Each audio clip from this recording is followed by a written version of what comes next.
ቻናላችንን ላይክ፣ ሼር፣ ኮሜንት ያርጋችሁ ከሐሙድ ቲዩብ ጋር ቤተሰብ ይሁኑ። በቦሌ 24 ቅንጡ አፓርትመንቶችን ከ6 ወር ቀድሞ ያስረከበው ታቲ ሪል ስቴት አሁን ደግሞ በመስቀል ፍሎር አይሻ መስጊድ አካባቢ G+12 የሆነ ዘመናዊ አፓርትመንት ለሽያጭ አውጥቷል። በካሬ 95,000 ብር የተሸጡ የሚገኙት እነዚህ አፓርትመንቶች በ15% ቅድመ ክፍያ ያለምንም ወለድ ቀሪውን በግንባታ ሂደት በ36 ወር ጊዜ ውስጥ ከፍለው የሚያጠናቅቁት ሲሆን ባለ አንድና ባለ ሁለት የመኝታ አማራጭ በተለያዩ የካሬ አማራጮች የቀረቡ ናቸው። ይህ ዋጋ ቅናሽ የወጣው ለተወሰኑ ቤቶች ብቻ ሲሆን ፈጥነው ከስር በማስቀምጥላችሁ ስልክ በመደወል የዚህ ቅንጡ አፓርትመንት ባለቤት መሆን ይችላሉ። ሁሉም ለራሱ ጉዳይ ሊጠራን ይችላል። ሙአዚኑ ግን የሚጠራን ለኛ ጉዳይ ነው፣ ለኛ ጥቅም ነው። ሀያ አለ ሶላህ ሀያ አለ الفلاح ሲል ኑ ወደ ሰላት ኑ ወደ መድህን ብሎ ሲጠራን ሙአዚኑ ለኛው ጥቅም ነው። ስነ ምግባራችን የሚገራበት የምንስተካከልበት ረፍት የምናገኝበት ቦታ ማለት ሙአዚኑ ተጠርቶ እኛም የሱን ጥሪ መርሐባ ብለን የምንሰባሰብበት ቦታ የአላህ ቤት ነው። ዛሬ በጣም በሚገርም ሁኔታ የዚህ አይነት ጥሪ ሚቀፋቸዋል። አዎ የአዛን ጥሪ የማይወደው ማን ነው? ሸይጣን ነው አይደል? ሸይጣን ነው ወላሂ። ሰለፎቹ ሰሃቦቹ አንዳንድ ጫካ ቦታ ላይ በሆነ መንገድ ከገቡ መጀመሪያ አዛን ይሉ ነበር ይባላል። ለምን? ያ ቦታ ላይ ሸይጣን እንዲርቅ። በሐዲስም እንደመጣው አዛን ሲባል ሸይጣን ይርቃል፣ ተመልሶ ይመጣል። ልክ የቃም ሲባልም ይጠፋል። ኢቃማው ካለቀ በኋላ ይመጣል። ሰላት ሲሰግድ ግን ይወሰውሳል። اذكر هكذا ይሄን አስታውስ እያለ ሰውየው ስንት ረካ እንደሰገደ እስከማያቅ ድረስ ያደርገዋል። አዛን የሸይጣን ማባረሪያ ትልቁ መሳሪያ ነው። ሕፃን ልጅ ሲወለድ መጀመሪያ የሚባልለት አዛን ነው። መጨረሻ ግን ተሰግዶበት ወደ ቀብር ነው። መጨረሻችን አላህ ያሳምርልን። ትላንት አንድ ዜና ሰማው፣ ልቤን ነካው፣ ሁሉንም ሙስሊም የነካው። አክሱም ላይ አዛን ጥሪ ካምቧላ እንዳንሰማ፣ ትምህርት ቤት አይደለም ሂጃብ፣ መንገድ ላይ ሂጃብ ለብሳችሁ እንኳን መሄድ አትችሉም። መሬት የሰጠናችሁ ልትኖሩበት እንጂ ልትሰግዱበት አይደሉም። የነጃሺ ሀገር የነብዩን ሰለላሁ ዐለይሂ ወሰለም ባልደረቦች ተቀብሎ ፍትሃዊነት የተመሰከረለት ሀገር በወቅቱ በረካ ነበረው፣ ረድኤት ነበረው። ለምን? ፍትሃዊ ስለነበር የነብዩንም ባልደረቦች ስለተቀበለ። አሁን ግን ሰላም ጠፋ። በምን ከተባለ የአላህን ባሪያዎች አዛ ማድረግ፣ የአላህን ወዳጆች መንካት ሰላምን ያሳጣል። መራቆትን መብት አደረጉት። መራቆት መብት ከሆነ ሂጃብ መልበስ ምንድነው? ከመብቶች ሁሉ ትልቁ መብት ነው። ሴት ልጅ ሰውን አልፈትንም፣ አደብዬ መውጣት አለብኝ፣ ጸጉሬን ሳላሳይ ሰውነቴን ሳልወጣጥር በአደብ መጓዝ አለብኝ፣ ለሰዎች ፈተና መሆን የለብኝም ስትል ፈተና መሆን አለብሽ። ሂጃብሽን ማውለቅ አለብሽ። ሱብሃንአላህ። ምን ያህል ጥላቻ ነው! ምን ያህል ክፋት ነው! እንደዚህ አይነት ክፋት ሰው በዜጋው ላይ በወገኑ ላይ እንደዚህ የእምነት ጥላቻ ኖሮት ጭፍን ጥላቻ ኖሮት ወንድሞችን እንዲያረጋል። ይሄ የሚመለከተው አካል ካሁኑ ተው ሊል ይገባል። መጥፎ ነው፣ ከባድ ነገር ነው። ይሄ ከባድ ጉዳይ ነው። አዛን የማይወደው ሸይጣን ነው። እነዚህ ሰዎች ሸይጣን ከሆኑ ልክ ነው። ሸይጣን ነው አዛን የማይወደው። አዛን ማለት የመንፈሳችን እርካታ ነው። ስለዚህ ወንጀላችን የሚታበስበት ቦታ ይህ መስጊድ ነው። ሁሌም መስጊድ ስንጠራ እንሩጥ።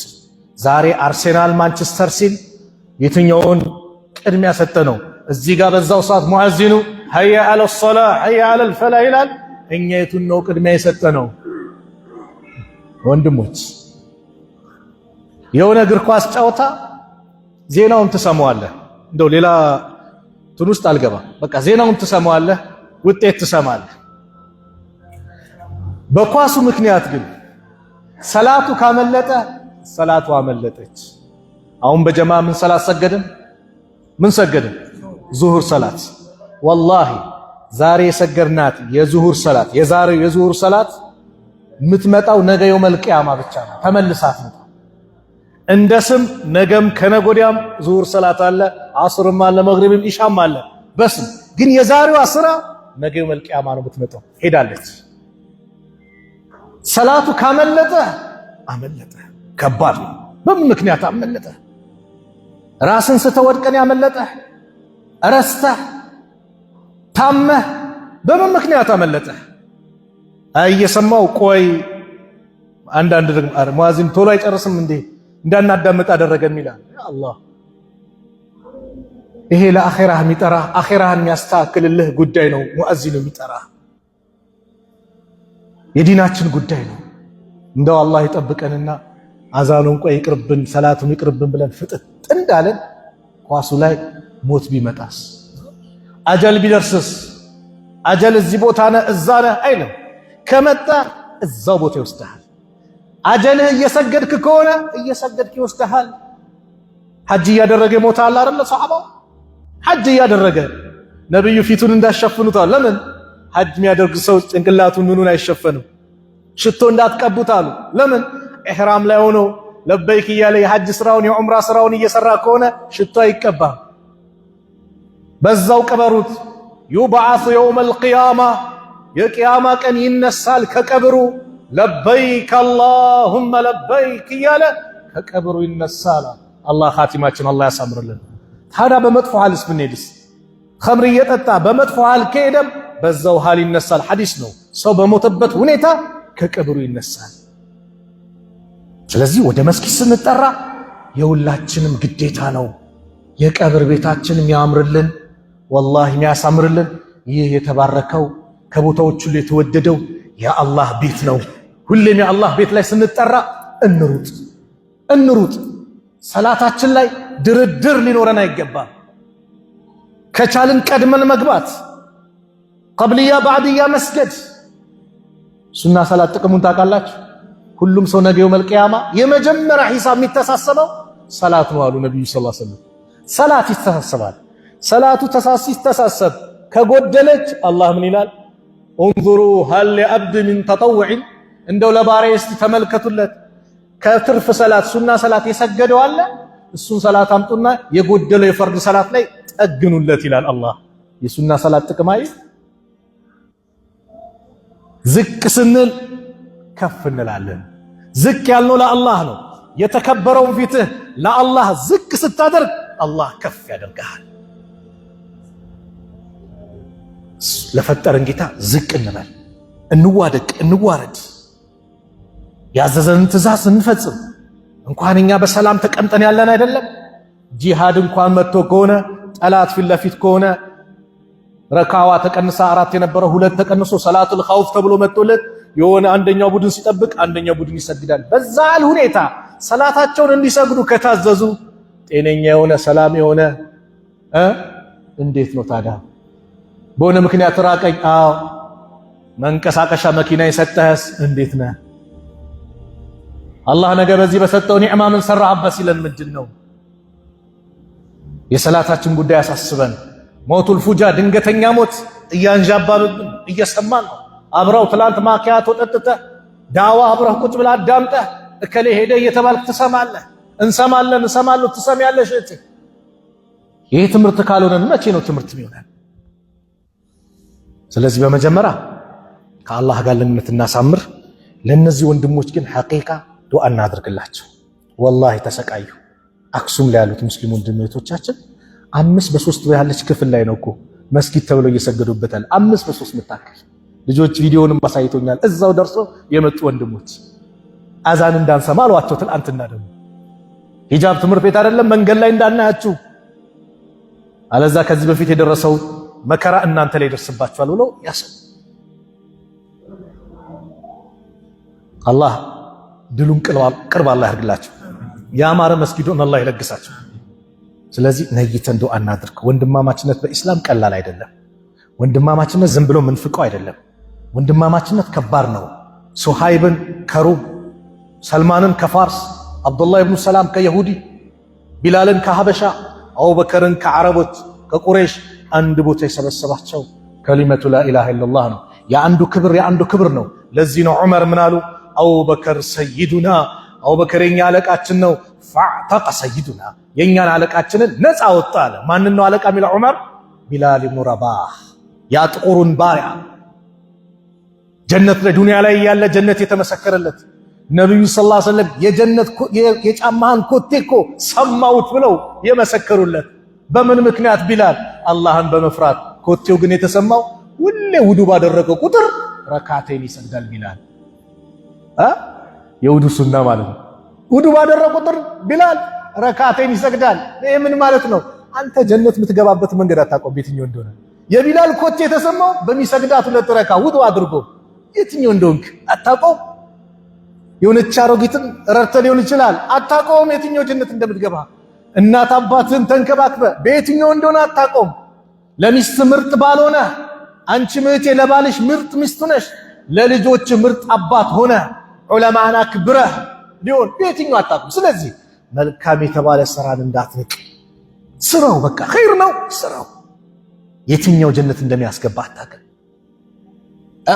ምናልባት እኮ ለእንስሳ ለወፎች እንኳን ቆሎ ሰተ ስንዴ ሰተ እሱ ይሆናል የኔ ጀነት መግቢያ አታውቀውም ብቻ ኸይር የተባለ ኸይር ይሁን ወተዓወኑ ዐለል ቢሪ ወተቅዋ በመልካም ነገር አላህን በመፍራት ተባበሩ አላለ ወላ ተዓወኑ ዐለል ኢስሚ ወልዑድዋን አላህን በማመጽ በወንጀል ግን እንዳትተባበሩ ፕሮግራሜን በአንድ ሐዲስ ልዝጋው ነብዩ ሰለላሁ ዐለይሂ ወሰለም አንደበተ ርቱዕ ናቸው ጠቅለል ያለ ንግግርን በመናገር የሚታወቁ ናቸው አላህ የሰጣቸው አላህ የለገሳቸው በአንድ ሐዲስ ላይ ጠቅለል ያለ ምክር ለገሱ አኗኗራችን ምን መኖር እንዳለበት የሰው ልጅ ከአላህ ጋር ባለው ግንኙነት ከራሱ ጋርና ከማህበረሰቡ ጋር ባለው ግንኙነት ምን መምሰል እንዳለበት በአንድ ሐዲስ ዘጉት ነብዩ ሰለላሁ ዐለይሂ ወሰለም ምን አሉ ኢተቂላህ ሐይሱማ ኩንተ አላህን ፍራ የትም ቦታ ብትሆን ከአላህ ጋር ለግንኙነት የትም ጨለማም ይሁን ብርሃን ፀሐይ ሀገር ውስጥሙን ከሀገር ውጭ ሰው ኖረ አልኖረ የምትታወቅበት አካባቢውን የማትታወቅበት አካባቢ የትም ብትሆን ማን አለብኝ በል አላህን መፍራት የስኬት ቁልፍ ነው ርዝቅ የሚሰፋበት ጭንቀት የሚወገድበት ትልቁ ቁልፍ አላህን መፍራት ነው ወመን የተቂላህ የጅዐል ለሁ መኽረጃ አላህን የሚጠነቀቅ አላህን የሚፈራ መውጫ ቀዳዳን አላህ ያበጃጅለታል ወየርዙቅሁ ሚን ሐይሱ ላ የሕተሲብ ርዝቁንም ካላሰው ቦታ ያመጣለታል አየህ ጭንቅ ሲል አላህ ይከፋፍትልሃል ንግዱ ተበላሸብህ ያስተካክልልሃል የሆኑ ነገሮች አጨናነቁ አላህ ይፈርጅሃል በምን እሱን ፈርተህ ለሱ ብለህ አንድ ነገር በመስራት መን ተረከ ሊላሂ ሸይአን ዐወደሁ ላሁ ኸይረን ሚንሁ አሉ ነቢዩ ሰለላሁ ዐለይሂ ወሰለም ለአላህ ብሎ አንድ ነገር የተወ አላህ የተሻለ ይተካልሃል አላህን ፈርተህ ኤክስፓየርድ የሆኑ ነገሮችን ተውክ ጊዜያቸው ያለፈበትን ይቅርብኝ ሰውን ይጎዳል አላህ ያየኛል ማተም እንዲመትቼ ቀይሬ አልሸጥም አላህን ፈርተህ ተውክ አይደል አዎ አላህ የተሻለ ያመጣልሃል አላህን ፈርተህ ሐራም ነገር ራቅ አላህ የተሻለ ያመጣልሃል ማንም ብቻ ፍራ አላህን ለአላህ ስትሆን አላህ ለአንተ ይሆናል ጉዳይን በአጠቃላይ የሚፈጽምልህ እሱ ነው ማሊክ ብኑ ዲናር አብዱላህ ብኑ ዲናር ከታላቁ ሰሃባ ከዑመር ኢብኑ አልኸጣብ ጋር በመካ መንገድ እየሄዱ አንድ እረኛ ከተራራው ቁልቁለት በጎችን ፍየሎችን እየነዳ ይወርዳል ዑመር እስቲ አንዷን ፍየል ሽጥልን አሉት ኧረ እኔ ባሪያ ነኝ የሰው አገልጋይ ነኝ አለቃዬ አይፈቅድም ለአገልጋይ ለማን ነው ለአለቃህ ተኩላ በላው ትለዋለህ አሉት ዑመር ይህ አላህ ባሪያ ፈአይነ አላህ ሴት ነው አላህ አይመለከተኝም እንዴ ዑመር አለቀሱ ምን አስለቀሳቸው በዘመናቸው እንደዚህ አይነት ምርጥ ሰው ማግኘታቸው አስደስቷቸው አስለቀሳቸው አላህን የሚፈራ አማናን የሚጠብቅ እና አለቃህን አሳየኛል አለቃውን አሳየች ይህም ባሪያ ሽጥልኛል ሸጠላቸው ዑመር ነፃ ወጡት ምን አሉ ዑመር ዛሬ አላህን ፈርተህ ዱንያ ላይ በአማና በመወጣትህ ዱንያ ላይ ይሄው ይሄ ስራ ከምን አጥቷል ከባርነት ነፃ አውጥቷል ነገ ደግሞ ከጀሃነም እሳት ነፃ ያወጣሃል ብዬ ተስፋ አደርጋለሁ አሉ አላህን መፍራት ከዛ አሉ ኢተቂላህ ሐይሱማ ኩንት ወአትቢዕ ሰይአት አልሐሰና መጥፎ ነገር ስትሰራ መልካም ነገር አስከትልበት ለምን ተምሑሃ ታብሷለች ወንጀል ላይ ሰራው ሰደቃ አውጣ ወንጀል ሰራው ናግባና ኢስቲግፋር አድርግ ውዱእ አድርገህ ስገድ ወንጀል ሰራው ለእናት ለአባት መልካሙን ተውባ ላይ ተሯሯጥ። መልካም ነገር በሰራ ቁጥር ወንጀል ይታበሳል። ኢነል ሐሰናት ዩዝሂቡነ ሰይአት። መልካም ስራዎች መጥፎ ስራዎችን ያስወግዳሉ አለን አላህ። ሰላት ስገድ፣ በዛው አትቀጥልበት። ሸይጣን ተስፋ ያስቆርጥሃል። አሁን ሰርተህ አሁን ወንጀል ላይ ተጨማልቀ ይላል። የሸይጣን መንገድ እኮ ተመልከት። አሁን ወንጀል ሰርተህ አታፍርም? ውዱ አርጋውን ከወንድሞች ጋር ንጹህ ከሆኑ ሰዎች ጋር መስጊድ ተቀላቅለህ ስትሰግድ አታፍርም ይላል። ለምን?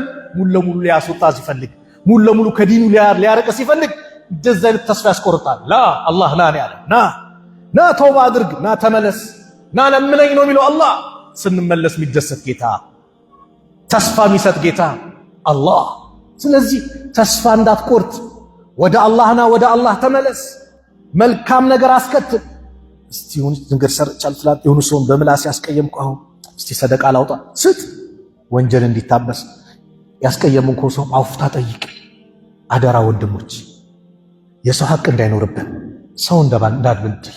ነገ መልቂያማ ሰው የበደለ ሰው ገንዘብ አይደለም የሚከፍለው፣ ሰላቱን ነው፣ ዘካውን ነው፣ ጾሙን ሐጁን ነው የሚከፍለው። አደራ ሰው እንዳያለቅስብን፣ ሰው እንዳያለቅስብህ ወንድሜ፣ ሰው እንዳያለቅስብሽ እህቴ። በተለይ እናት አባት እንዳያለቅሱብህ፣ እናት አባትሽ እንዳያለቅሱብሽ። የትዳር ጓደኛህን እንዳትበድላት፣ አንቺም እንዳትበድዩ፣ ሰው እንዳትበድሉ። ምናልባት ግን በእኛና በአላህ መካከል የሆነ ወንጀል ከሰራን ግን ያ እንዲታበስ ሰደቃ ማውጣት፣ መልካም ስራ ላይ መገኘት። የመጨረሻው ምን አሉ?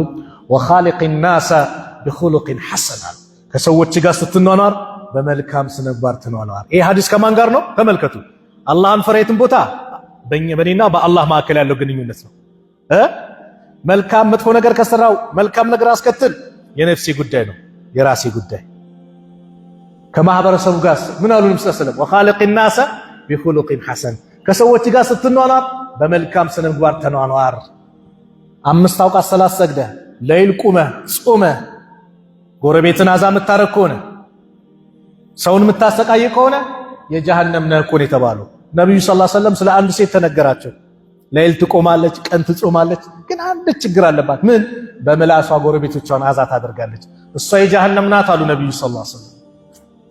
ሰዎች ጋር ስትኖር ጥሩ ስነምግባር፣ አመለሸጋ ያማረ ሊሆን ይገባል። የምትናፈቅ ሰው መሆን አለብህ። የታለ ከለ የት ሄደ? ያ ምን ጥሩ ሴት ሄደ? የጠፋ የምትናፈቅ ልትሆን ይገባል። ለምን? የነብዩ ሰለላሁ ዐለይሂ ወሰለም ተከታይና። ነብዩን እኮ አላህ አላቸው ወኢነከ ለዐላ ኹሉቅን ዐዚም፣ አንተ በታላቅ ስነምግባር ትገኛለህ። ፈቢማ ረሕመት ሚነላህ፣ ከአላህ ከሆነ ችሮታ ሊንተ ለሁም፣ ለነሱ ለዘብክላቸው። ወለው ኩንተ ፈዘን ከዛስ አያውና ሙሉን ያስታውሱኛል። ገሊዝ አልቀልብ፣ አንተ ጨካኝ ልበደረቅ ግርጭርጭ ብትሆን ኖሮ ለንፈዱ ሚን ሐውሊካ፣ ከዙሪያህ በተበተኑ ነበር አለ። ግን በአላህ እዝነት ምን ሆንክላቸው? ለስላሳ ሰው፣ ለሰዎች አዛኝ የሆነ ሩህሩህ ሰው ይወደዳል። ጨካኙ ሰው ሲወደድ ታውቃላችሁ? አይወደድም። የሆነ ሰው ሲያስጠላ ስትለው እኮ መልኩ አይደለም ውበት ኖሮት፣ ነገር ግን ባህሩ ሲያስጠላ፣ መጥፎ ሲሆን ሲያስጠላ ትላለህ። ምንም መልክ የሌለው ሰው እንዴት ደስ ይላል ይባላል። ምኑ? ስነ ምግባሩ። ስለዚህ ከሰዎች ጋር ያለኝነት ስነ ምግባር፣ ከጎረቤቶች ጋር እንዴት ነህ?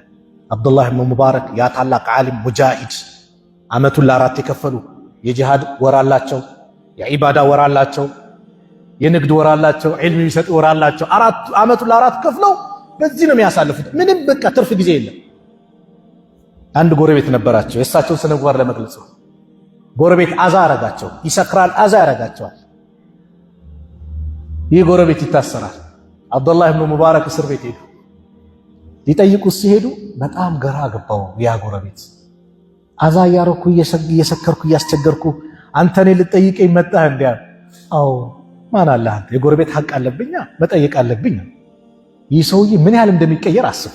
ለዚህ ነው ወላ ተስተዊ الحسنة ولا السيئة ادفع بالتي هي احسن። መልካሚቷንና መጥፎን አታስተካክል፣ ያም መጥፎን በጥሩ ገፍትሮ አለ። ለምን? فإذا الذي بينك وبينه عداوة كأنه ولي حميم። ያን ጊዜ በአንተና በዛ ጠላት መካከል ልክ እንደ ትልቅ ቅርብ ወዳጅ ይሆናል፣ ሰላም ይመጣል። አብዱላህ ሙባረክ ጠየቁትና መጡ። ይህ ሰው እየተፈታ ቤቱን መሸጥ ፈለገ። ከዛ እጥፍ ድርብ አደረገው ዋጋው። አካባቢ ነው ዋጋ አንተ ለምንድን ነው እጥፍ ያደረከው አሉት። አብዱላህ ኢብኑ ሙባረክን የመሰለ ጎረቤት ትቼላችሁ ነው መውጣዋ። ውድ ያደረገው የሱ መኖር ነው። አዛ ሲያረጉት የሚችል ታጋሽ ሩህሩህ፣ ለዛ ነው ውድ ነው።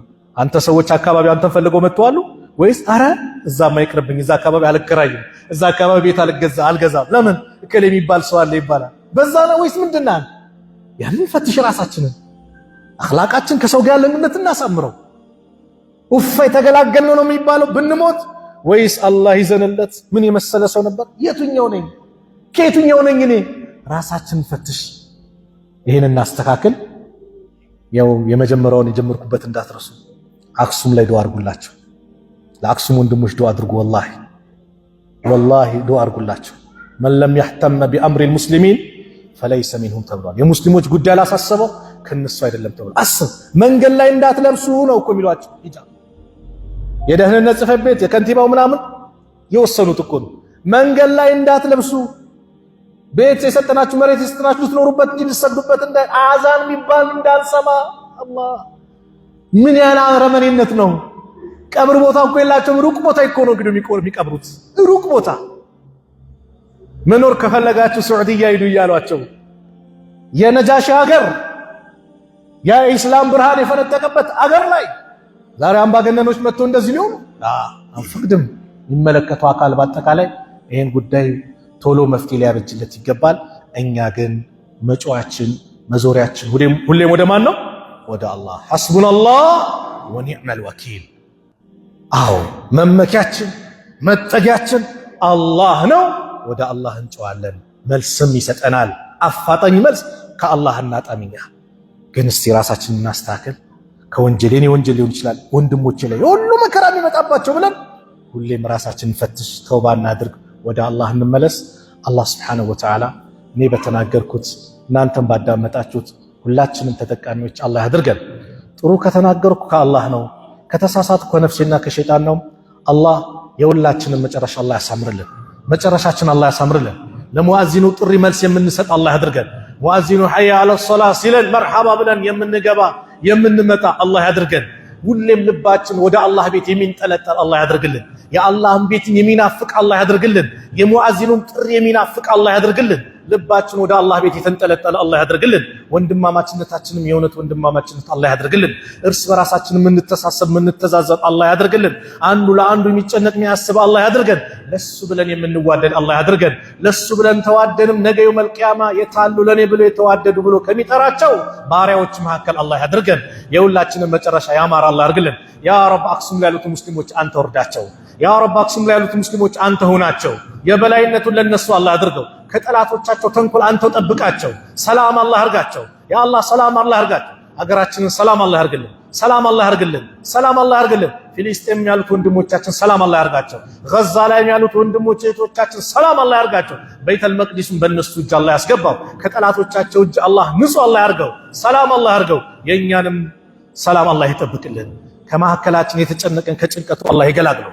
የታመሙብን ቤተሰቦቻችን አላህ ያሽርልን። የሞቱብንን የጀነት አላህ ይበላቸው። ከቀብር ቅጣት አላህ ይጠብቃቸው። የእኛንም መጨረሻ ያማረ አላህ ያርግልን። መካከላችን ያላገባውን አላህ ጥሩ ትዳር አላህ ይለግሰው። ለወንድሞቻችን ሷሊህ ሚስት አላህ ይለግሳቸው። ለእህቶቻችንም ሷሊህ ባል አላህ ይለግሳቸው። ልጅ ጠብቆ ያጣ ረጅም ዓመት በትዳር ላይ ተቀምጦ ልጅ እየተመኘ ያጣን ያ ረብ ዘከርያን እንዳስደስተው ሳራ እንዳስደስተው ዙርየተን ጠይባ የሆነውን ልጅ አላህ ይለግሳቸው። ያማረውን ልጅ አላህ ይለግሳቸው። ጭንቀታችንን አላህ ያስወግድልን። ሰላሙን አላህ ያምጣልን። ውዴታችንን አላህ ያጠንክርልን። እስከ ጀነት አላህ ያዘልቅልን። ሁላችንም መጨረሻችን ያማረ አላህ ያርግልን። ረበና አቲና ፊ ዱንያ ሐሰና وفي الآخرة حسنة وقنا عذاب النار وصلى الله على نبينا محمد وعلى آله وصحبه وسلم وآخر دعوانا أن الحمد لله رب العالمين والسلام عليكم ورحمة الله وبركاته.